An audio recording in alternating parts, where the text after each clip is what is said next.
And now, it's 10 a.m. Let's just get down to it. And it's time for your sports fix. Strap yourselves in, folks. From two guys who have covered the teams you're passionate about for years. We are professionals. This is Jake Scott and Ben Anderson on 97.5 The KSL Sports Zone.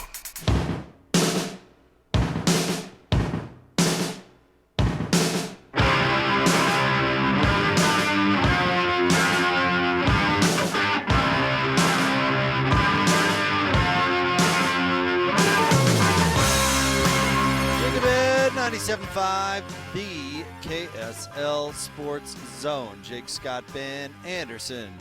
Thank you for making us a part of your NCAA Tournament Friday. Ben, we are live once again today at JCW's, albeit a different location. Yesterday, shout out to the American Fork location. They were great. Thanks to everybody for coming. We had a terrific time. A bunch of listeners came by. We were super excited about it.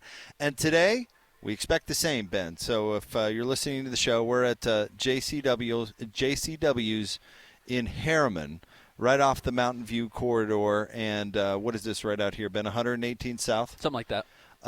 Right here on the corner. I mean, it's super easy to get to. Tons of places to park. TVs galore. We'll have all the games on, and this is going to be a great place for you to watch it. And since it's just 10 o'clock right now, Ben, there's still plenty of time to, work up your excuse Start or coughing. Whatever. Start coughing now. I don't know. Client meeting. Work, I got It's going to be long. Boss, I got to go, man. Yeah. I think this is contagious. It's Whatever this is, I can't be here. You got to figure it out. And the good thing is you have time to figure it out, which is great because the first games don't start until actually 10 minutes, but things don't really get going until up towards 11. Game number 2, Colgate and Baylor start at 10:40. Then UAB and San Diego State at 11:45. So by noon, by lunchtime, we're in full swing, and I love it that we get started as early as 10:15. We've got 9-seed Northwestern against 8-seed Florida Atlantic For the right to play UConn in the next round. in the East region. A couple of Utah games this weekend, right? Utah men's basketball back in the NIT on Sunday. Utah women kicks off the tournament tomorrow night. So we'll talk to Michelle about that coming up as well. Hopefully catch up with Scotty G, talk about some Utah State. They're playing tonight, the late game. How did your bracket turn out yesterday, Ben? I've lost one Sweet 16 bracket because I had Kentucky actually not losing to Oakland in the first round, and then I had Texas Tech beating NC State. So I had them in the round of 32, and neither will be playing one another. So I need something. Oh man, I had Texas Tech in the Elite Eight also. How many? So I'm in trouble. I'm a little bit of trouble. How many total points did you have? Do you know? Total points. Oh man, how do you even look that up? You go to the groups. Oh my gosh. Anyway, I'll pull it up. But just for the sake of our show here, I had 20 total points in the first round. First round. How about one of our guys, Darren B. in the KSL Sports Group, has 30 points. Killing it. Did you get all of them right? Here, Do you have a perfect bracket? What's going on with you? I also have 20 points. You also have 20 have 20 points. Yeah. Sarah, how many points did you have on the first day? I think I also had 20 points as well. Wow, we're all tied? We didn't do very good. That means none of us did very well. I didn't lose a Sweet 16 team. Okay. So you're better than me there. I mean, I missed on some. Like, I had Kentucky over Oakland as well. But I did have NC State beating Texas Tech. Thank you very much. And then I actually had NC State then beating Kentucky to go to the Sweet 16. So my NC State to the Sweet 16. I don't want to jinx it here, Ben. But it's alive. But it's actually looking. They just need to get past Oakland? Looking pretty good. Yeah. I actually had Oakland upsetting Kentucky. Really? Hey, Sarah. Well, we need this Golke Wow. kid. We need Jimmer 2.0, who ate up all the skills of Reed Shepherd from Kentucky, just assumed everything he did, and we need him to stop. Because if he hits 10 threes again, you guys are both going to be in trouble. Here were my misses yesterday, Ben. Kentucky. Yep. The Cougs. Yep. I had the Cougs beating Duquesne. Mississippi State, which Michigan State is terrible. How did that happen? Well, they win every first-round matchup. I don't know why I thought that wouldn't be the case. South Carolina.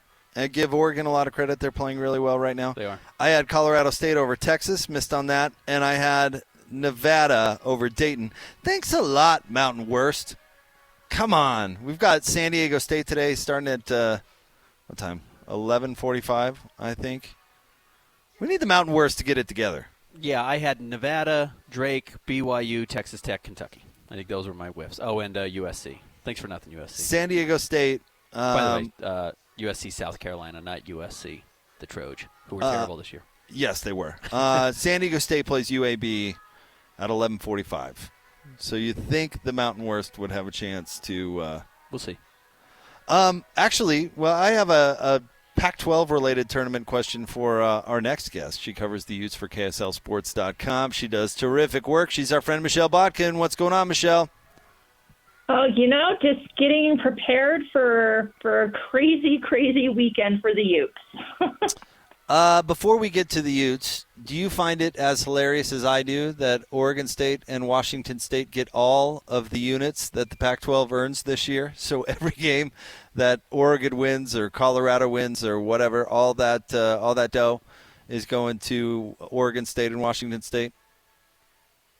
It is kind of funny and it's kind of sad. But I think, at the end of the day, just because of how everything played out and where that left Oregon State and Washington State, good for them. Like, they deserve to get something out of this. Everyone else kind of, found a way to benefit, benefit and it be okay, at least for a year or two. We'll see, what ultimately ends up happening with this whole thing. I don't think we're done by a long shot, but they're the ones that got left in a precarious situation. So you know what?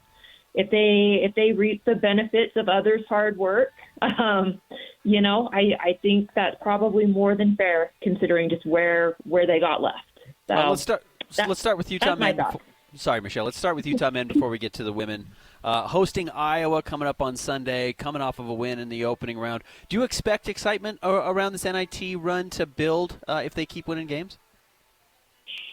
I kind of suspect it probably will. And I think, at the end of the day, this is a really great opportunity. Utah potentially could play 3 games at home. Obviously, they get to play 2.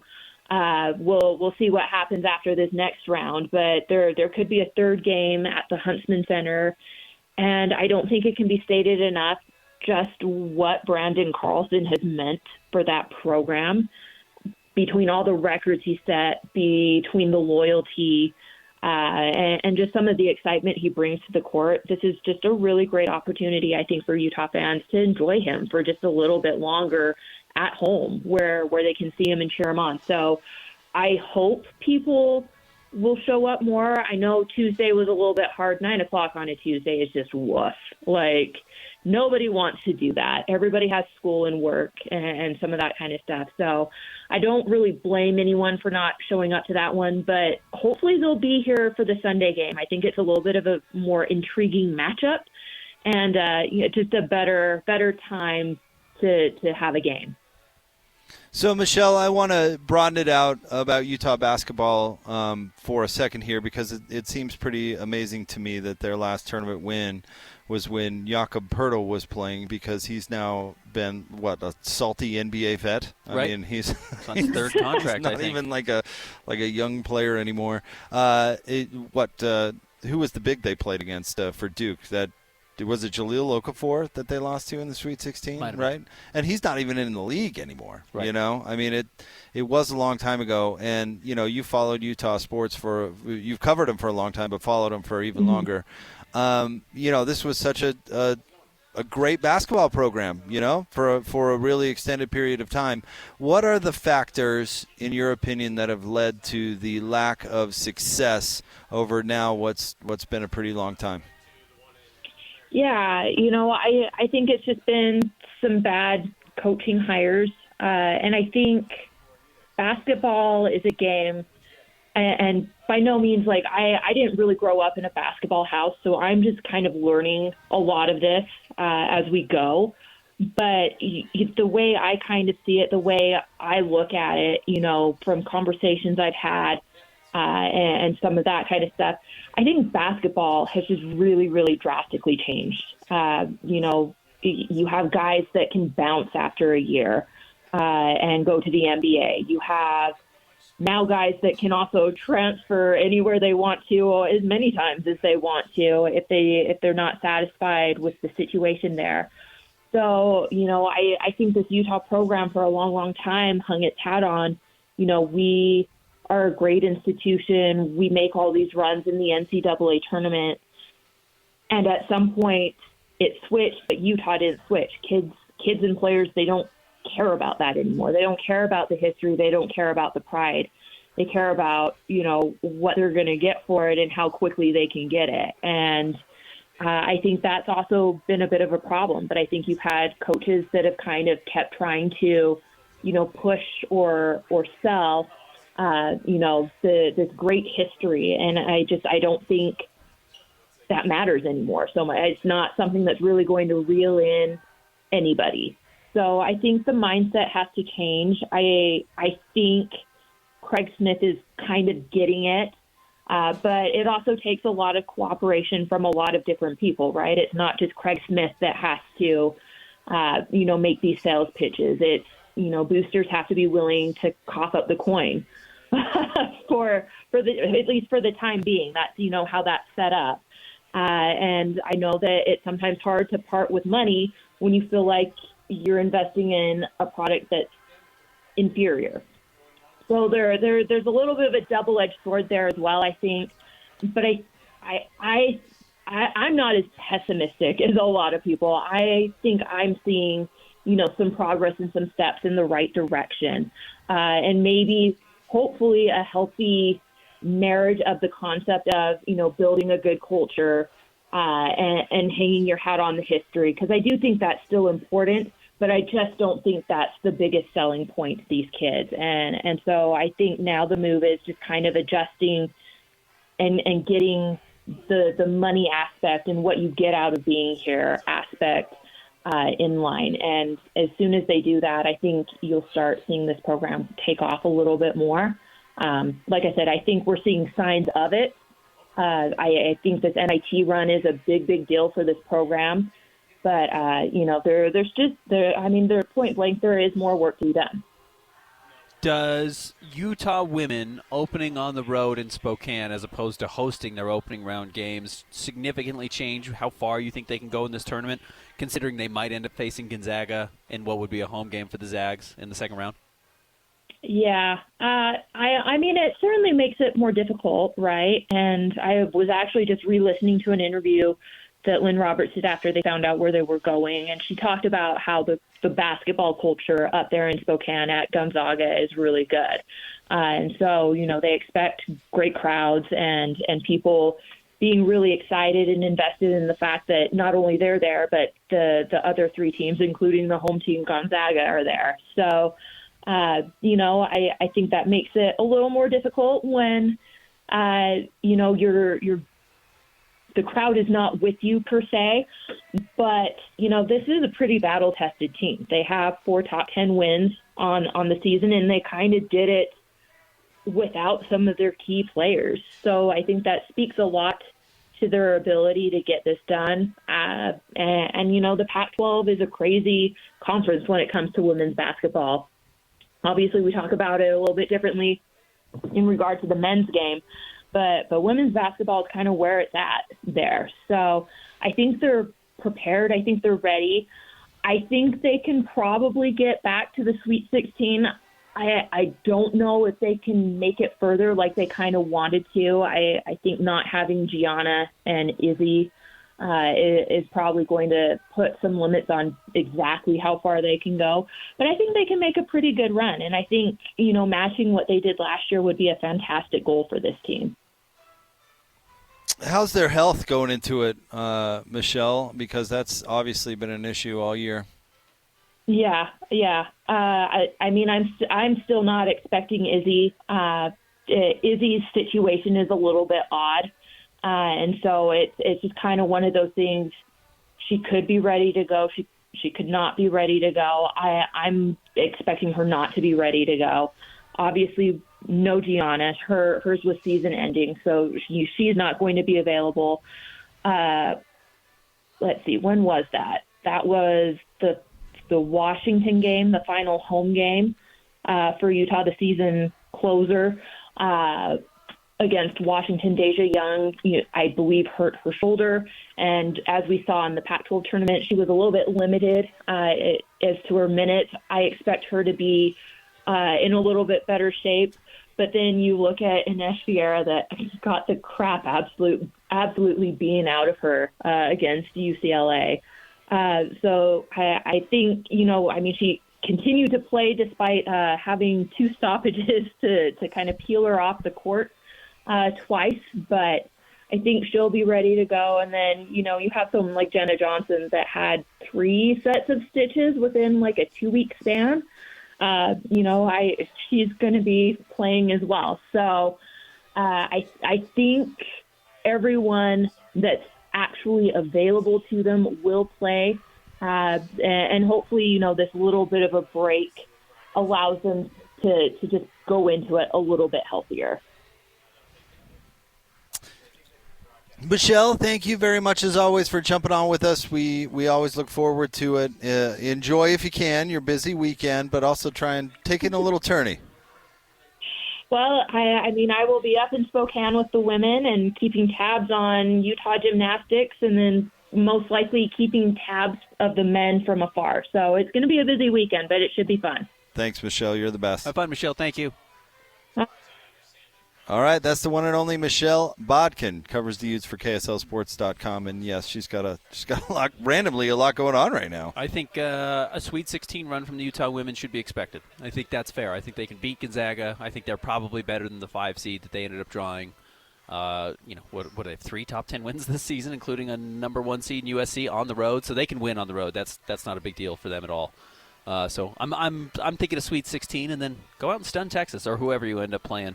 That's who you're going to run into. And then, men, extend your livelihood a little bit. You agreed to go to the NIT. You won your first game.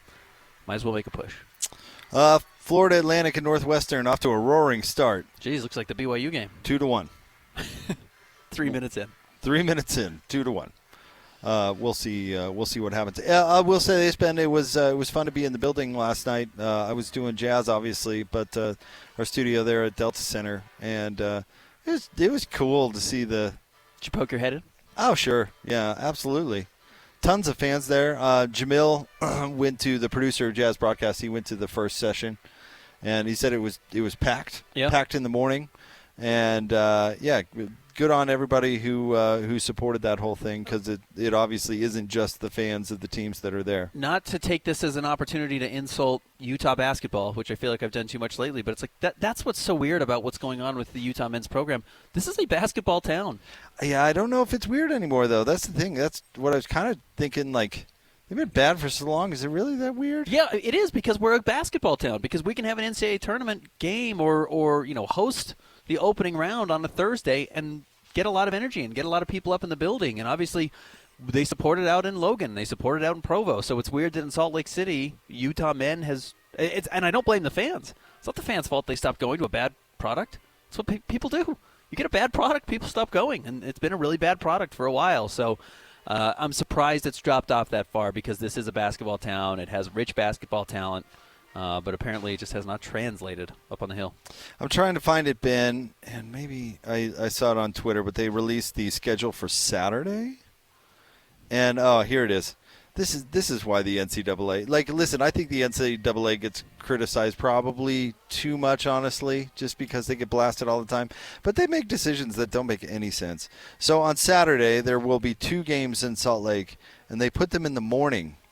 A 10:45 tip between Dayton and Arizona, and then a 1:15 tip between Gonzaga and Kansas.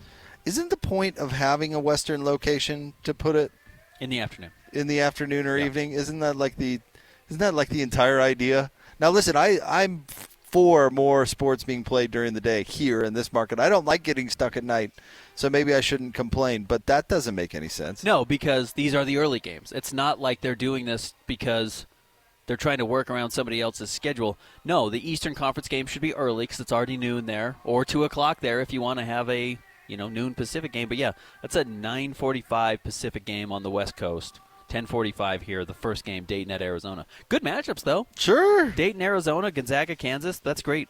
Both pretty centrally located. Not Dayton necessarily, but the other two. So the late night game will be at 9:40 Eastern, Ben, and that's going to be played in Pittsburgh, Pennsylvania. Yeah, right, 9:40 Eastern. Played in the Eastern time zone. You're right, that's moronic. It just doesn't make any sense. Running the show. Yeah, and I guess maybe you think that the West region is the best, and that's going to be all alone on CBS. Doesn't have to split with TBS and True TV, so maybe that's the factor. But okay. Yeah, it does make sense. You're right. Okay. No, that doesn't make any sense at all. Sounds good. All right, we're up to 4-4 now between Northwestern and Florida Atlantic. So call that a barn burner, Jake. Shots are starting to fall, Ben. We'll talk about yesterday's action. We'll talk about BYU. We'll talk about the Jazz. Okay. We are live from JCW's in Harriman, which we would encourage you to come see us. Are you going to get the same thing today, Ben, or are you going to switch it up? I think I might go with the fish and chips. I saw those guys eating it yesterday, and it looked so good. You did. You came over and you commented. You're like, that might be my jam. I might have to do that. Come on out and see us. We're out here at the Harriman location right off the Mountain View corridor and 118th South. It's really easy to get to. Stop by, see us, watch the games. It's the Jake and Ben Show, 97.5, the KSL Sports Zone.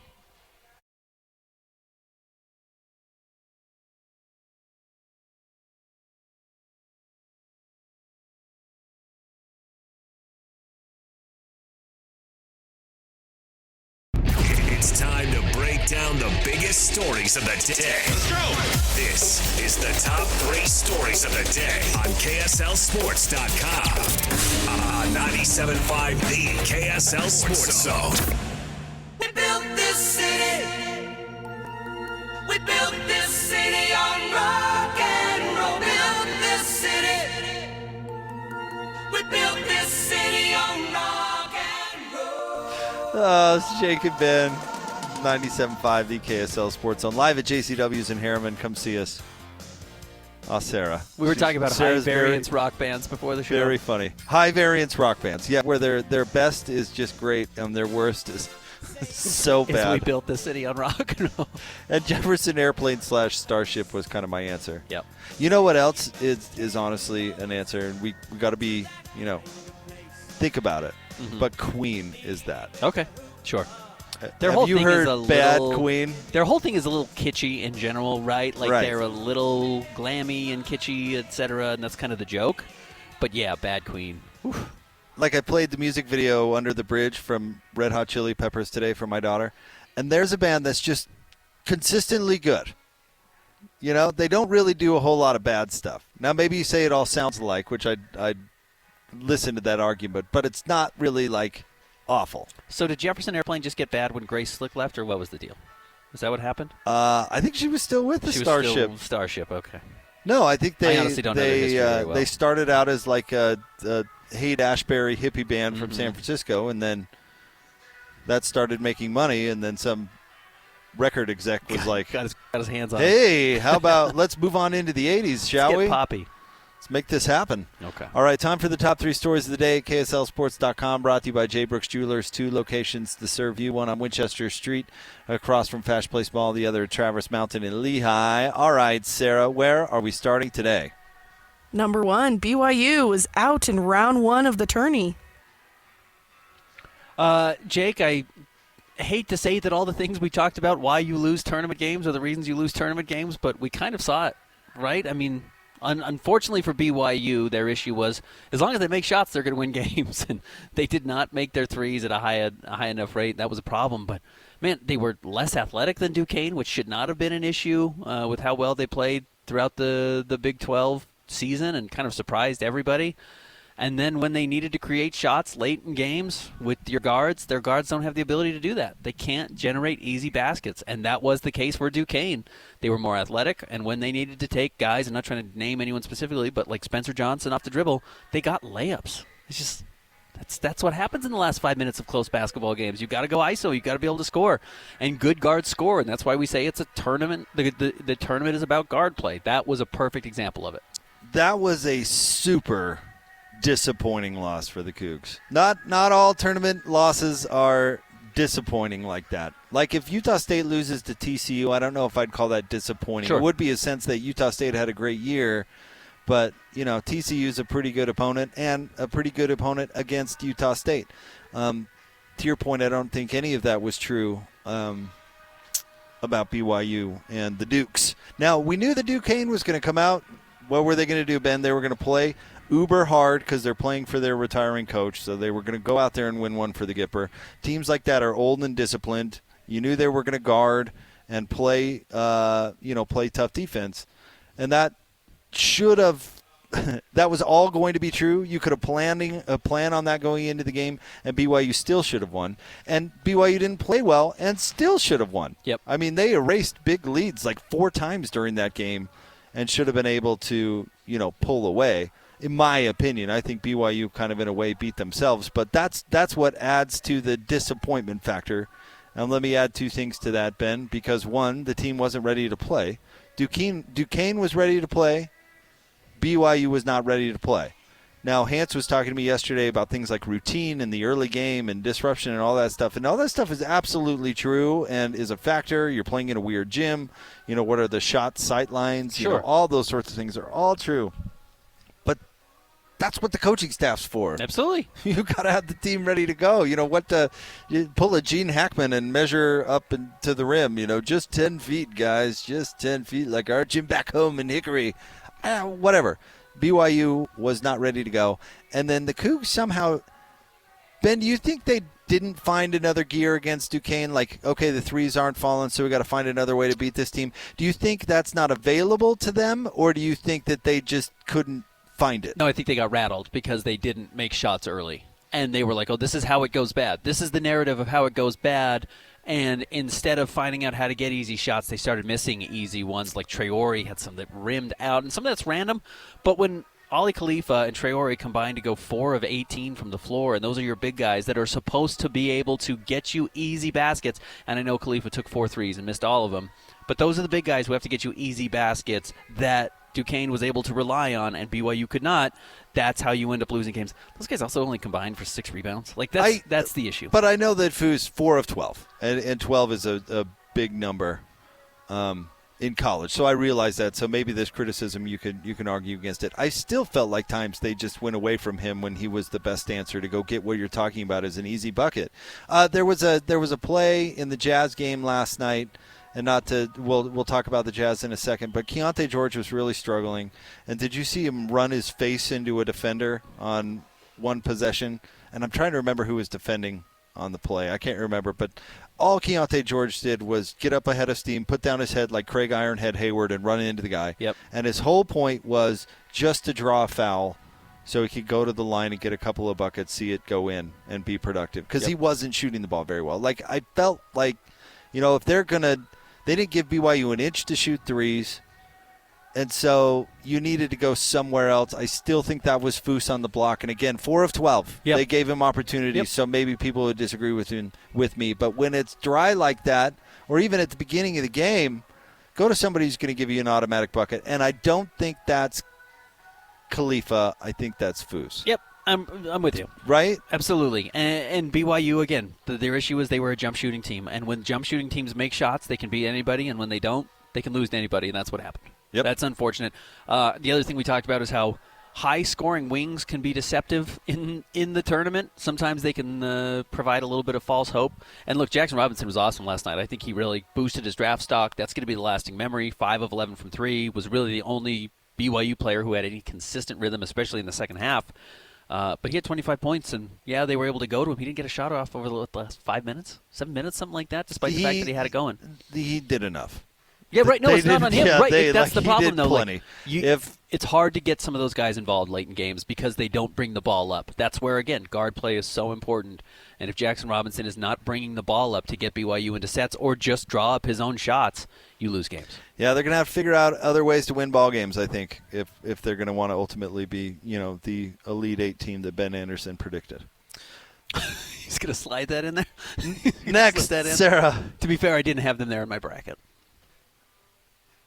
Number 2, the Jazz fall to the Mavs. Also not going to the Elite 8, the Utah Jazz. No.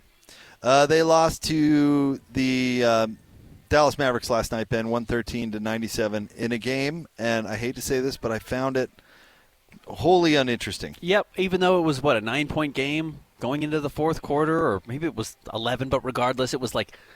Oh, it was kind of close all night. In the modern NBA, you think, well, you hit a couple of threes and this is a game. It never felt like a game. I mean, outside of the Jazz having a first quarter lead, it just really never felt like a game. And it was the same thing about it against Oklahoma City.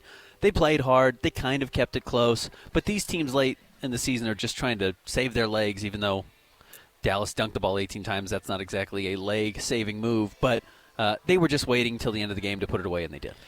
4 of 30 is what the Jazz shot from 3, which is just dreadful. Lauri Markkanen has not shot the ball well lately, and last night was not an exception. He was 1 for 9 for 3. But I hardly felt like Dallas was even trying. If I'm Will Hardy, I'm pretty bent out of shape about 10 dunks. 10 of 11 from Daniel Gafford. Yep. I mean, that's... double-digit dunks. That's embarrassing. And I like Daniel Gafford. We've talked about him a little bit on the show. I like him too, but you can't let anybody dunk on you 10 times. That's crazy. Well, there was some lack of pride last night because Dallas, for the most part of the second half, was just running a layup line, right? I mean, it was just every time you looked up, it was a lob. They were running down the floor and getting easy baskets. It was just over and over and over attacking the paint. 62 points in the paint for the Mavericks. Yes, the Jazz had 60, but they were much louder points for Dallas. Well, but Dallas doesn't pretend to play defense either. Like I said, one of the worst defense in the NBA since the All-Star break? Yeah. I had thought maybe they were playing better. They weren't. Fast break points, 27 for Dallas, 12 of 14. So you've got a, 2.1, 2.2 point per possession. Or no, just under, because they had 14 possessions, excuse me. Just under 2 points per possession in transition, meaning it's truly a layup line. Nobody's playing defense in that situation. The Jazz gave up a dunk in transition because one player was saying "my bad" to another player. Did you see that one? A lot of my bads on this team because there's a lot of bads on that team. I mean, the Jazz just aren't. The Jazz really have. I felt it last night, and again, I know it's close. It really feels like they've let go of the rope on the entire season. Oh, it's because they have. And I don't know if I got there last year. I think at times, like obviously late in the season when they were playing Luka Šamanić, they were playing all these guys late. Ochai Agbaji was really trying. Ochai Agbaji was really going out there and giving his all. And look, Bryce Sensabaugh was really playing hard last night. But this team, even with guys that are going to be in the rotation next year, which for the most part the last 10 games of the season last year didn't feature that, didn't let go of the rope as much as this roster Listen, has. there's more nuance in life to even a phrase like "let go of the rope."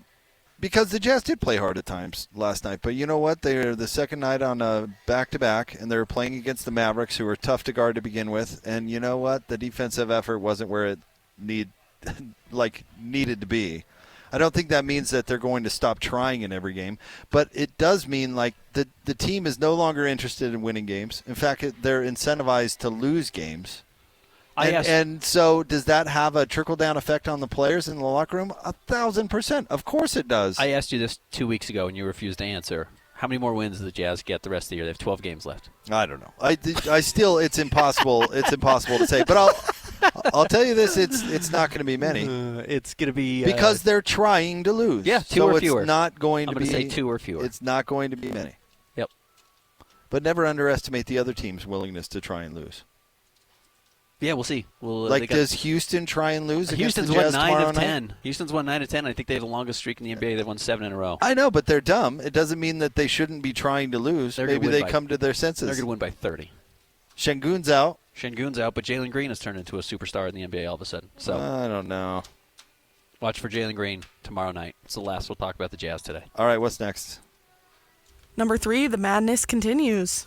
Well, Kentucky has to fire Coach Calipari, right? Don't you have to? They cannot. Well, what do you mean they cannot?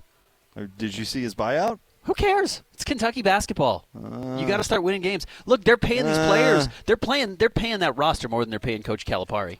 You're losing with that roster, with that type of salary. Yeah, you got to fire the coach if he can't get it done, because you're paying those guys to come back next year. I mean, that's easy enough for you to say, Ben, but they have to write a check for $30 million, $33 million just to say goodbye to him. Go drum up a Kentucky oil baron. But you know that's like 60% of their yearly television payout, right? Sure. Just to pay a coach to go away that doesn't make a good business, and it goes down if you let him stay another year. every year you let him stay, it goes down. Yeah, I think you got to get rid of him. I think you got to bite the bullet and you got to move on. Now, I don't know who the awesome coach is you go out and hire. I don't know who the obvious name is. Somewhat ironically, had BYU maybe won more games, I think Mark Pope really could have been in that conversation and still could.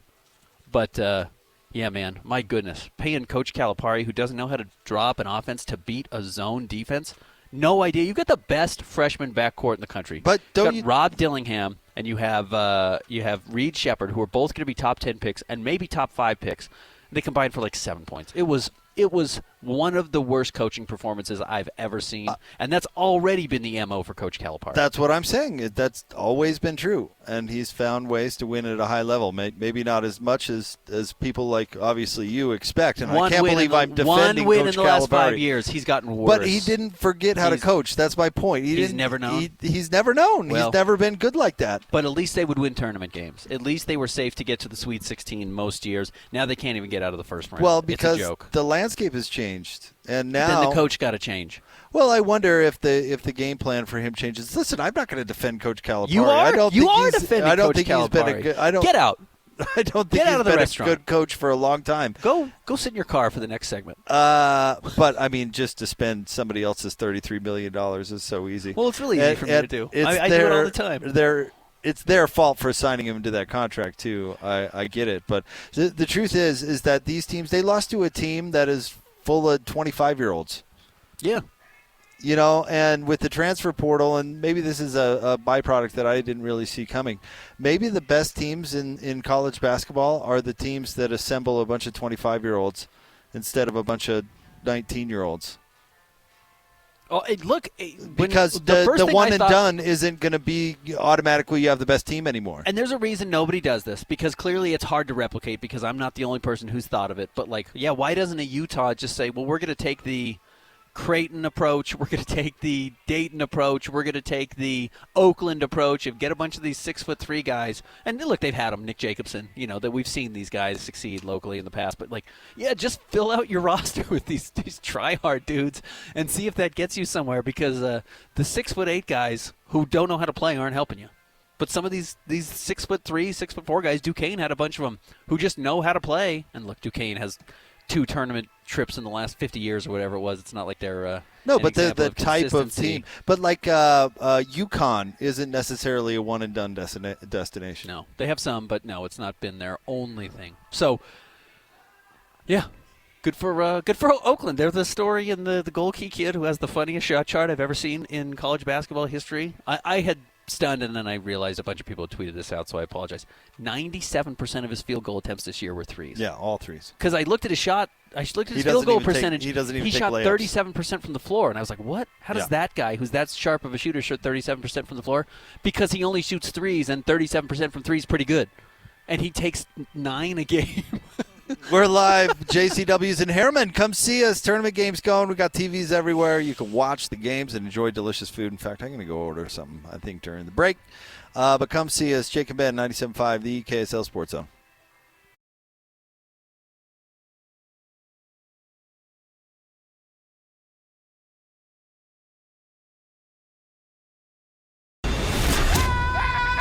The sports you love, the teams you can't live without. Get a sense of urgency! This is Jake Scott and Ben Anderson on 97.5, the KSL Sports Zone. Freeze frame!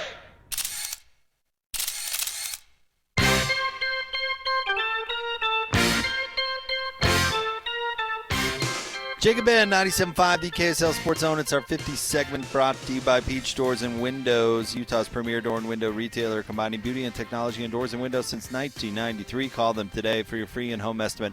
801-566-1255, Peach Doors and Windows. Shout out to our engineer down here, Sean, who's watching the wrong game. He's watching Florida Atlantic Northwestern, which has a combined 32 points in the opening 18 minutes of the game. 18-14. No, technically it's closer than the Baylor-Colgate game, which is 23-12. But right now, Northwestern and FAU are a combined, 12 of 46 from the floor. So they're shooting below 28%. They're 2 of 20 from the three-point line, so they're shooting like the Jazz last night. They have, 14 turnovers to 12 made baskets. 14 turnovers to 12 made baskets combined. That ain't good, Ben. No, this looks like the Virginia Volunteers? Cavaliers. Why am I thinking Volunteers? Tennessee. Virginia Cavaliers facing the Virginia Cavaliers in the opening round of this matchup. I do have Tennessee winning it all, and they looked really good yesterday. Yeah, they did. Don't connect. Cooking. So we'll see how that goes. Yeah. I couldn't I know you and everybody else has UConn, Ben. I wonder how many people lost Kentucky. A lot. I didn't have Kentucky going that far. Again, I had losing to the Texas Tech. As a champion. Because there's tons of people that just pick them random, because they've heard of them, right? And because, again, their star backcourt. I mean, Reed Shepherd was maybe the most talked about player in college basketball this year. There's a couple of guys out there, but he's this dynamo that had the worst game probably of his career, not just of his college career, probably that he's ever played at any level ever, and had it yesterday. Have you ever lost a champion on day one? I wonder if maybe, speaking of my beloved Cavalier Volunteers, picked Virginia when they lost as the 1 seed. I wonder if I did that a couple of years ago. Of course you did. I'm trying to, let's see here. What was Chris Paul's last year at Wake Forest? At Wake? Because I picked them to win it all, and they either lost in the first or the second round. I can't. Was it? I mean, I remember he punched Julius Hodge in the groin, but I don't think that was that game. That was earlier in the season. He was, and speaking of NC State, right, Julius Hodge? Yep. Feisty Chris Paul. Seriously. But anyway, that year might have been the close. It was I thought Chris Paul was it. It's there they go. There's the card play. There's the dude. And Wake Forest is not a bad basketball program. They're a little up and down. They weren't at the time, right? Good players. Good NBA players. It's a good NBA program. I don't know why I can't find it. But anyway, that team totally let me down. Thanks a lot. They were a 2 seed that year. I've probably had some Duke teams going far. I probably had some UNC teams going far that have been bounced relatively early. In fact, last year, didn't Duke get bounced really early? Yeah, they did. I may have had Duke win it all last year. That might have been it. Yeah, because that's really debilitating when you lose it on day one, right? It really makes you lose interest in your bracket. Really, it's oh, really? First day and the champion is out? How about Oregon? Oregon's cooking, man. Not that they really apply to us locally all that much anymore. I don't think we're going to talk a ton of Oregon sports going forward. Maybe just as we track the teams that went to the Big Ten, though I think we're more going to celebrate the downfall of USC, at least the expected downfall of USC. But Oregon, look, they're cooking. They've got Mike Creighton playing in the second round, and that's going to be a dangerous game. I could lose a championship contender in my championship bracket if Creighton goes down tomorrow. Oh, yeah, okay. They lost to West Virginia. This was the second round, though. Okay, so they made it past the first. Way to go, Chris Paul. You stink. All right, we'll have more coming up next. Jake and Ben. Scotty G is going to jump on the show coming up at 11:30. So we'll talk a little Utah State. They've got a tough one coming up against TCU. They play in the second to last game of the first round, so they don't play until tonight. Don't miss your chance to win big every week on the KSL Sports Zone. This week on Win Ticket Wednesday, you can win a pair of tickets to go see A Day to Remember at Utah First Credit Union Amphitheater on July the 21st. Listen to the zone all day on Wednesday for your chance to win. More Jake and Ben coming up next, 97.5 the KSL Sports Zone.